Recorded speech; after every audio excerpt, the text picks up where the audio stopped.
Hello বন্ধুগণ, আজকে আমি তোমাদের জন্য নিয়ে আসছি ডিমের বশীকরণ রেসিপি। এই রেসিপি খাওয়াইয়া পরিবারের সকলকে বাধ্য করে ফেলতে পারবা। রেসিপি তৈরি করার পর নিজের মধ্যে একটা ট্যালেন্ট ফিল করতেছিলাম। 哎呦我的妈！ যাই হোক, আগামী কথাগুলো বাদ দেয়, মূল রেসিপিতে চলে যাই। প্রথমে পেঁয়াজ বেরেস্তা করে নিতে হবে। তারপর কিছু পেঁয়াজ বেরেস্তা তুলে রেখে দিতে হবে। তারপর পেঁয়াজ বেরেস্তায় একটা তেজপাতা, দুটা এলাচ, একটা ছোট দারুচিনি দিয়ে দিতে হবে।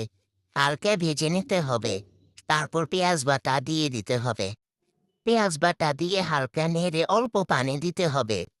তারপর পরিমাণ মতো লবণ, 1 চামচ হলুদ, হাফ চামচ মরিচ দিয়ে কষিয়ে নিতে হবে।